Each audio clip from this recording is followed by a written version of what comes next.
I could never be a power washer because I would basically get it to almost clean and then leave. Clean enough, whatever. Job's so spotty. Yeah, And then you'd be a fired. magnifying glass. Right. And then you'd be fired. You're just not cleaning right.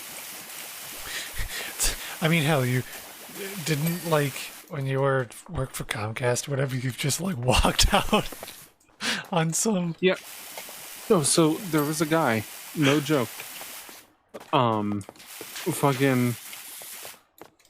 So the way I would cheat Comcast so that I didn't have to, one, disappoint every single customer I came across because Comcast's, like, lines were shit.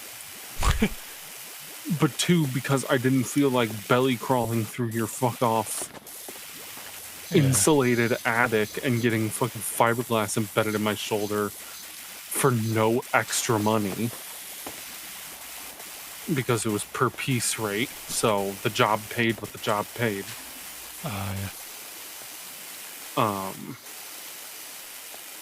So the way Comcast assures their quality is that when you check out of a job, it connects to their system and checks to make sure that the signal strength is good, the lines are still good, and everything's great. And let's say they ordered 3 TVs and internet, there are 4 devices. So it would make sure to check that there are that all the devices on the network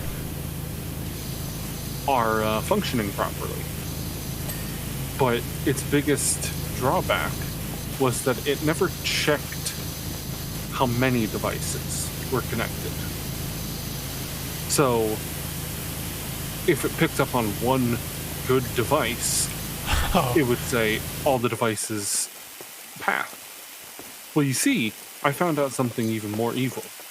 0 is a number. Oh.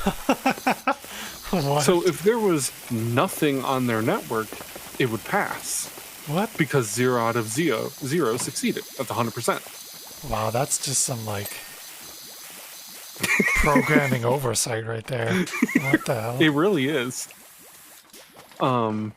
So I would always set up a network, and I would always get it working, functionally. You know, the TV wouldn't be signally bad. Everything would be great. But the sign-out report would be like, hey, one of the ancient cables that's functioning fine is actually a little too old and is leaking somewhere. Go dig through their fucking walls and find this slightly bad cable. And I would go, no. I would tell the person, basically verbatim, hey, I'm seeing a little bit of an issue here, but it says it's at the box, so I'm going to need to fiddle with the box outside a bit, and stuff in here will drop down for a second, but I should be able to get it up and running again. And I would go outside to the box on the side of the house and unplug the cable coming into the house so that every device on the network would shut off. And then I would run the test with 0 devices. It would pass. I would keep it on the signature screen, plug the devices back in, make sure that they're up and running again, have them sign, and then leave. Even though their network is, according to Comcast, still bad, I would get the A-OK to leave.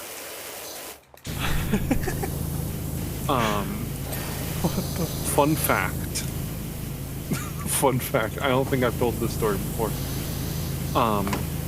So, fresh installs were one of my, not most hated, but doing a fresh install means that a cable has never been ran through that house.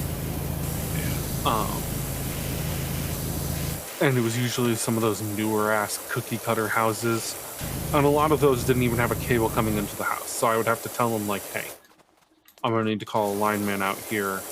They're going to put a cable into your house, and then another tech will come out here.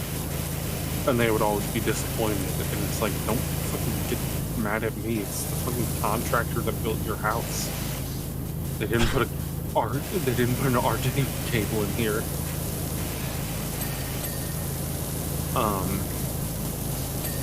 So I did an install for someone one time. They used to have DirecTV. So DirecTV uses the same cables as us. So it was basically simple, but they were having a few problems, so I did my patented get out of work free card and left, and they were happy. About a month later, I get a service call. It's those people. They're having trouble. I read over, and it was definitely me, saying like, oh yeah, one of the TV boxes has shitty signal, gonna need to fix it. I walk in there, and I realize they don't recognize me. And I'm like, perfect. You do the same thing. I did the same thing. Oh my god. I quit Comcast shortly after. Dude. To my benefit, to my whatever. Sure. I did attempt to try and fix the problem. Like, I looked at the cables. I think I did end up replacing cable in the back, but it still showed that there was a bit of flux, and I'm like, man, fuck this place. I'm only gonna be paid like $20. I'm leaving. Oh my god. I did the same thing. And I was like, yep, looks like the problem's fixed. Signal looks like it's pretty good. And I've completely danced around the other story. There's this one time. I walk into this guy's house. And it's this no-nonsense Indian man. And it was a fresh install. So I hook things up. And I remember him telling me something like, hey, I'm going to be moving my TV from over here to over there, so I need enough cable slack to get over there. And I remember asking, like, okay, well, do you want me to just, install the cable outlet over there, or do you want me to, like, pin it up against the wall so that the cable is tied up over there? And he's like, no, just leave the cable over here. I want to use the TV over here until I get the TV stand. Get a mounting kit or something. And whatever, okay. Of course I run into the same problem. Normally, there's no problem disconnecting the TV. Because it'll come right back on. But for some reason, there was a little bit of an issue. Whenever I disconnected this person's TV, it would always get stuck at a booting screen. And the only way I could fix it is to call into our little help desk and be like, hey, I need you to push service through to this TV. And then it would start working again. So I had to do my trick and then call them up and tell them to push service without closing the job out and making them redo the trick, which was hard. And I remember getting to this guy, and I remember him being like, hey, am I going to have to do that every time my TV becomes unplugged? Because when I move it, I'm going to have to unplug it. And I said, I'm not sure. I don't think it'll have to be like that. And he walks over and he unplugs it and plugs it back in. And sure enough, it does it, where I have to push it through again. So I push it through and I said, it's easy to do. If you have trouble like this again, just call into Comcast and tell them to push service through to your box. It takes only a few minutes. And he's like, no, I want it working properly. And I tried to explain to him, okay, well, the issue is with the line outside. I'm going to have to call the linemen. Like, this isn't something I can fix.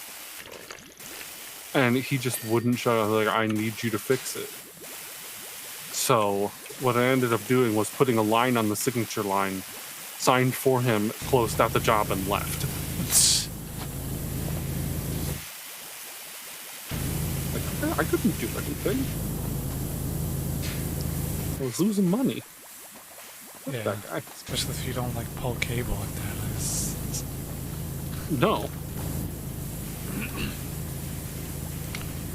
And I remember specifically closing it out and not putting the lineman request in.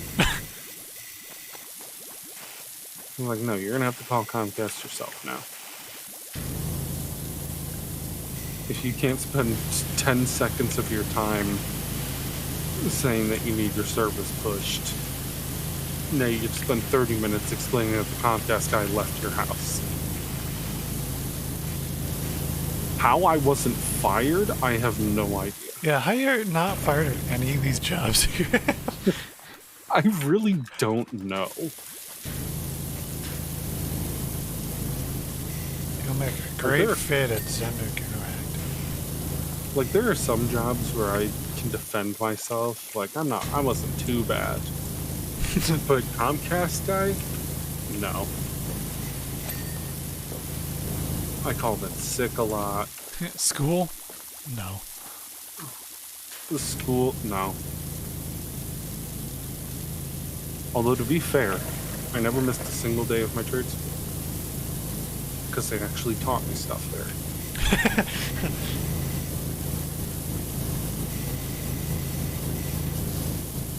And it was an accelerated program, so if I missed anything, I would miss like 6 things.